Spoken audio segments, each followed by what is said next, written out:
Hello friends. అమ్మో, just చూస్తేనే నోరు ఊరిపోతుంది కదా. ఈరోజు నేను చూపించబోతున్న mouth watering Telangana special tomato pickle. నిజం చెప్పాలంటే నాకు ఈ పచ్చడి చేయడం అస్సలు రాదు. ఇది మాత్రం మా అత్తమ్మ స్పెషల్. ఈ పచ్చడి అంటే నా హస్బెండ్కి కూడా చాలా ఇష్టం. ఏ కూర లేకపోయినా ఈ పచ్చడి ఉంటే చాలంటారు.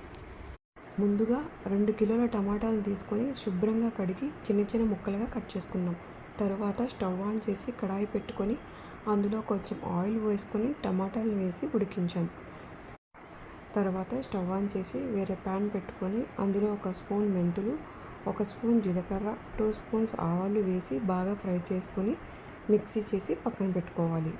ఇప్పుడు టమాటాలో నీరు బాగా మగ్గిన తర్వాత స్టవ్ ఆఫ్ చేసి పక్కన పెట్టుకోవాలి. ఇప్పుడు ఇందులోకి 100 గ్రాముల చింతపండులో కొంచెం సాల్ట్ వేసుకొని మిక్సీ పట్టి ఆ పౌడర్ని ఇందులో వేసుకోవాలి. తర్వాత 2 స్పూన్స్ ఆఫ్ పసుపు, ముందుగా మనం తయారు చేసి పెట్టుకున్న మెంతిపొడి, ఆవు పొడి, అలాగే 250 గ్రామ్స్ ఆఫ్ కారం తీసుకొని కొంచెం కొంచెంగా వేసుకుంటూ మొత్తం కలిసే వరకు దీన్ని బాగా కలుపుకోవాలి. ఒక 5 మినిట్స్ వరకు బాగా కలుపుకుంటే కారం ఇంకా మిగతావన్నీ కూడా మంచిగా కలుస్తాయి. తర్వాత ఇందులోకి సరిపడా సాల్ట్ అనేది వేసుకోవాలి. మేమైతే ఒక 5 స్పూన్స్ వరకు సాల్ట్ అనేది వేసుకున్నాం. ఈ ఇంగ్రీడియంట్స్ మొత్తం బాగా కలిసిన తర్వాత అసలైన టేస్ట్ రావాలంటే ఒకటి మాత్రం కంపల్సరీ, అదే హాట్ పోపు అనేది పెట్టుకోవాలి. పోపు వేసిన వెంటనే పచ్చడి రుచి ఇంకో లెవెల్కి వెళ్తుంది. దీనికోసం మనం స్టవ్ ఆన్ చేసి కడాయి పెట్టుకొని కొంచెం ఆయిల్ పోసుకొని, కొంచెం ఆయిల్ కాదండోయ్, 1/2 లీటర్ కన్నా ఎక్కువ ఆయిలే పడుతుంది.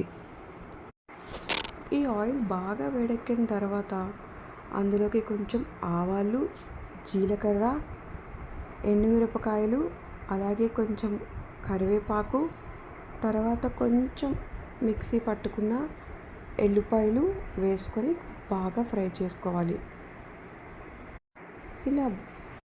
ఇలా బాగా ఫ్రై అయిపోయిన పోపుని స్టవ్ ఆఫ్ చేసి వేడి పోపు కాకుండా కాసేపు చల్లారనిచ్చి టమాటాల్లో కలుపుకోవాలి.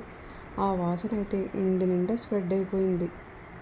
ఇలా వేడి పోపు కలిపితే అసలైన Telangana special tomato pickle ready. చేయడం మా అత్తమ్మ పని, తినడం అయితే మా ఇంటి అందరి పని. ఈ పచ్చడి ఉంటే చాలు, అన్నం దోశల్లోకి అయితే సూపర్ టేస్ట్ ఉంటుంది. ఒక్కసారి మీరు కూడా ట్రై చేయండి. టేస్ట్ అయితే చాలా బాగుంటుంది. మీకు కూడా నోరూరితే ఒక లైక్ ఇవ్వండి. ఈ పికిల్ని అయితే 4 to 5 months వరకు మనం స్టోర్ చేసుకోవచ్చు. Please do subscribe. బాయ్.